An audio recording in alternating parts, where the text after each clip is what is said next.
ಅದೇ ಎಷ್ಟು ಯಾವ್ರಿ ಕೋಶ ಯಾವ ವಿಭಜನೆ ಇದನ್ನ ನಾವೇನ್ ಕರಿತೀವಿ ಅಂತ ಕೇಳಿದಾಗ ಸೆಲ್ ಡಿವಿಷನ್.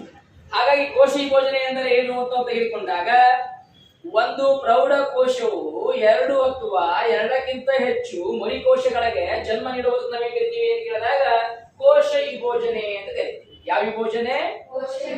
ಹಾಗಾದ್ರೆ ಉದಾಹರಣೆ ತೆಗೆದುಕೊಂಡಾಗ ಈ ತಾಯಿ ಕೋಶವು 46 ವರ್ಣತಂತುಗಳನ್ನ ಹೊಂದಿದ್ದಾರೆ.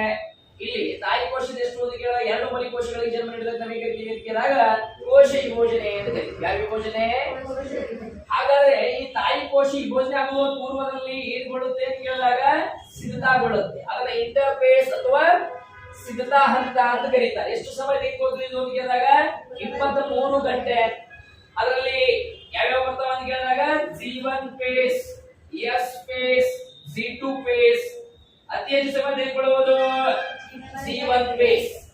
ಹಾಗಾದ್ರೆ G1 ಫೇಸ್ ಅಲ್ಲಿ ಏನು ಉತ್ಪತ್ತಿ ಆಗ್ತದೆ ಅಂತ ಕೇಳಿದಾಗ RNA ಮತ್ತು ಪ್ರೋಟೀನ್.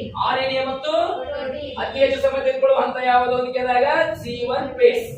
S ಫೇಸ್ ನ ಏನು ಉತ್ಪತ್ತಿ ಆಗ್ತದೆ ಅಂತ ಕೇಳಿದಾಗ DNA ಮತ್ತು ಸೈಟೋಸೋಮ್. ಹಾಗಾದ್ರೆ G2 ಫೇಸ್ ನ ಏನು ಉತ್ಪತ್ತಿ ಆಗ್ತದೆ ಅಂತ ಕೇಳಿದಾಗ RNA ಮತ್ತು ಪ್ರೋಟೀನ್ ಉತ್ಪತ್ತಿ ಆಗಲು ಪ್ರಾರಂಭಿಸ್ತವ. ಹಾಗಾಗಿ ಕೋಶ ವಿಭಜನೆ ಪ್ಲಸ್ ಸಿದ್ಧತಾ ಹಂತ ಇಸ್ಕೊಂಡು ಹೇಗೆ ಕರಿತೀವಿ ನಾವು ಅಂತ ಕೇಳಿದಾಗ ಕೋಶೀಯ ಚಕ್ರ ಅಂತ ಕರಿತೀವಿ. ಯಾವ ಚಕ್ರ? ಕೋಶೀಯ ಚಕ್ರ ಅಂತ ಕರಿತೀವಿ.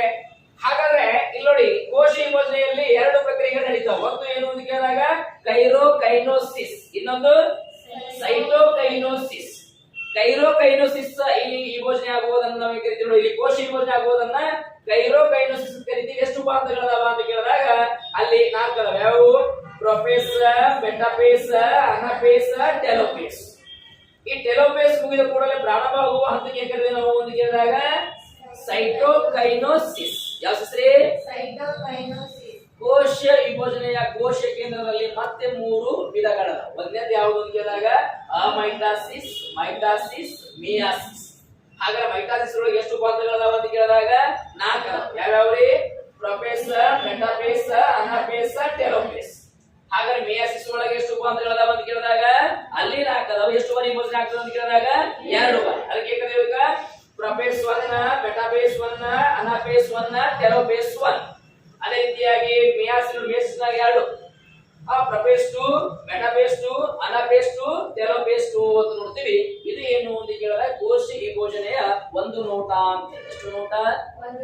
ಓಕೆ, ಮುಂದಿನ ಕ್ಲಾಸ್ನ ಮುಂದಿನ ನೋಡೋಣ. ಓಕೆ.